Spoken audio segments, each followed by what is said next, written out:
প্রেমের জালে ফাঁসে একাধিক যুবকের সাথে প্রতারণা। আর ঠিক এমনভাবে দীর্ঘদিন প্রতারণা চালিয়ে চলেছে গঙ্গারামপুরের মৌ দত্ত ওরফে গীতা। আর তারই প্রতারণার শিকার দক্ষিণ দিনাজপুরের এক যুবক জয়দীপ মৈত্র।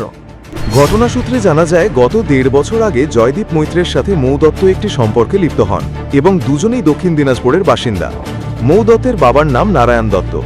মৌ দত্তের আগে একটি জায়গায় বিয়ে হয়েছিল, কিন্তু এখন তিনি ডিভোর্সি। আর তারপরেই জয়দীপের সাথে সম্পর্কে আসেনি মৌ দত্ত। জয়দীপ মৌয়ের সাথে সম্পর্কে থাকাকালীন তারা নানান জায়গায় ঘুরতে চান এবং দিনের পর দিন তাদের সম্পর্ক আরও গাঢ় হতে থাকে ও শারীরিক সম্পর্কেও বহুবার লিপ্ত হন তারা। একটা সময়ের পরে একে অপরের মতামত নিয়ে শিলিগুড়ির একটি মন্দিরে গিয়ে বিয়েও করে। আর তার কিছুদিন পর থেকেই শুরু হয় অশান্তি। জয়দীপের কথা অনুযায়ী তার স্ত্রী মৌ দত্ত একের পর এক বাচ্চা নষ্ট করতে থাকেন এবং পরক্ষণে জয়দীপ জানতে পারেন যে মৌ দত্ত ওরফে গীতা তিনি পরক্রিয়া সম্পর্কে লিপ্ত রয়েছেন, আর সেটি বহুবার প্রমাণস্বরূপ হাতে নাতে ধরেও ফেলেছেন জয়দীপ। মৌ তার নাম্বার পরিবর্তন করে শিলিগুড়ির একটি নার্সিংহোমে কাজ শুরু করেন।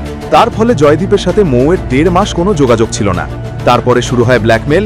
রীতিমতো জয়দীপকে ব্ল্যাকমেল করতে থাকে এবং সেই উপায়ে জয়দীপের কাছ থেকে বহু সংখ্যক টাকা হাতিয়ে নিয়েছে বহুবার। ঘটনা সূত্রে জানা যায়, মৌ দত্ত শুধু জয়দীপ বলেই নয়, এমন একাধিক পুরুষের কাছ থেকে এইভাবেই হাতিয়ে নেয় টাকা। পরক্ষণে এই জয়দীপের বিরুদ্ধে ধর্ষণ মামলা দায়ের করেন মৌ দত্ত, কিন্তু এখন জয়দীপ জামিনমুক্ত। জয়দীপ বলেন, এই মৌ দত্ত তার বাড়িতে কিছু না জানিয়ে একটি ছেলের সাথে পালিয়ে যান শিলিগুড়িতে এবং সেখানে গিয়ে স্বামী স্ত্রীর মিথ্যে সম্পর্ক নিয়ে একটি বাড়িয়ে ভাড়া থাকতেন। সেখানেও বহুবার তিনি বাচ্চা নষ্ট করেন বলে দাবি করছেন জয়দীপ। এই মুহূর্তে আমাদের টেলিফোন লাইনে রয়েছেন জয়দীপ মৈত্র। তিনি কি বলছেন শুনুন। বলছি অ্যাকচুয়াল যদি তোমার সঙ্গে কি ঘটনাটা ঘটেছিল যদি কাইন্ডলি একটু আমাদেরকে খুলে বলো। তার সাথে আমার আলাপ হয় ফেসবুকের মাধ্যমে এবং আমি তাকে দীর্ঘদিন ধরেই চিনতাম। কথাবার্তা বলতে বলতে দুজনের মধ্যে একটা প্রেমের সম্পর্ক তৈরি হয় এবং সেটা দুই পরিবারই জানতো। মানে আমার কতদিন আগে থেকে তোমাদের মধ্যে সম্পর্কটা ছিল? এটা আনুমানিক প্রায় দেড় বছর হবে, প্রায় 1.5 ইয়ার। তারপরে বাই ভাই আমি ওর ফ্যামিলির সাথে যোগাযোগ করি। ফ্যামিলির লোক আমার সঙ্গে দুর্ব্যবহার করে। ওর বাবা নারায়ণ দত্ত, ওর মা মিতা দত্ত এবং ওর বোন মিতা দত্ত, এরা প্রত্যেকে আমার সঙ্গে প্রচন্ড দুর্ব্যবহার করে। আমার ফোন নাম্বার ব্লক করে দেয়, আমি কোনোভাবে যোগাযোগ করতে পারিনি। তারপরে বাইজি ভাই আমার এক সোর্সের মারফত জানতে পারি ও শিলিগুড়ি শালুগাড়াতে একটি নার্সিংহোমে কাজ করছে, যেখানে আমি ওকে নিয়ে আসতাম এর আগে। তারপরে আমি জানা মাত্র আমি রওনা দিই এবং সেখানে যাওয়ার পরে আমার সাথে সিন ক্রিয়েট করে এবং ইতিমধ্যে আমি আপনাদের সংবাদ মাধ্যমকে একটা ভিডিও দিয়েছি।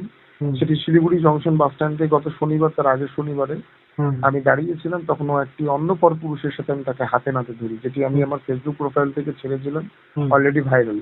আমার সাথে নানানভাবে ও বিভিন্ন উপায়ে ফিজিক্যালি রিলেশন করতো, ইন্টিমেট হতো। আর সেটার ফায়দা নিয়ে আমার কাছে প্রচুর টাকা পয়সা হাতিয়ে নিয়েছে। ইভেন আমার যে স্কুটি ছিল সেটা আমাকে ওর কারণে বন্ধক রাখতে হয়েছে। 2021 সালে যখন ওর ডিভোর্স হয়নি তখন থেকে ও বিভিন্ন ছেলের সাথে সম্পর্কে জড়ায়। গঙ্গারামপুরে একটি নার্সিংহোমে কাজ করতো। ওর ডিভোর্স হওয়ার পর আমি একটা অডিও রেকর্ডিং পাঠিয়েছি, দেখবেন, যেখানে ও শিলিগুড়িতে যে নার্সিংহোমে কাজ করতো সেখানকারই এক কলিগ আমাকে জানিয়েছে যে লিভ ইন করতো একটা ছেলের সাথে এবং তার বাড়ির লোক কিন্তু সেটা জানতো না। মানে এরকম শুধু আমি না, এরকম ওর মোহরা অনেকেই।